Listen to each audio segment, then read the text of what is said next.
আসসালামু আলাইকুম। আমি আসসালামু আলাইকুম। আমি মোহাম্মদ মাসুদ আলম, জেলা প্রতিনিধি বাংলা নিউজ, জেলা প্রতিনিধি জাতীয় দৈনিক খবর এবং সভাপতি আমাদের প্রেস ক্লাবের বিভিন্ন পর্যায়ের সাংবাদিক আমরা যে যার অবস্থান থেকে আমি ওয়াজুদ রানা, জেলা প্রতিনিধি বৈশাখী টিভি, অবসর সম্পাদক দৈনিক চাঁদপুর খবর। সময় টেলিভিশন। আসসালামু আলাইকুম। অতিরিক্ত জেলা প্রশাসক সার্বিক এবং আসসালামু আলাইকুম। আমি কাজী সাদাত, প্রধান সম্পাদক।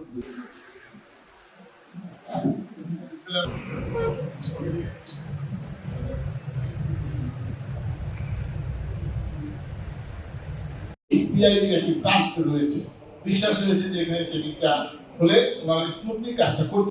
জাতীয় নির্বাচন হলো ওই সময় সর্বোচ্চ একটি ট্রেনিং হয়েছে নির্বাচন, যে এটা কোনোভাবে প্রশিক্ষণের ব্যবস্থা করা যায় কিনা। যাই হোক, আমাদের মাননীয় সংসদ সদস্য মহোদয় দুর্ভিক্ষের কারণে কুমিল্লা বাতিল হয়েছে। আমরা 20 জন কুমিল্লা যাওয়ার কথা ছিল, পরবর্তী সেটা চাঁদপুরে দ্রুত সময়ে বিবেচনা করেছেন। আমাদের এখানে সমন্বয়কারী নিপুণ ভাই, আমরা সবাই নিপুণ ভাই হিসেবে অংশগ্রহণ করবেন এবং আমাদেরকে সহায়তা করবেন। আমি বিশেষ একটু বলতে চাই, আমাদের আসলে ট্রেনিং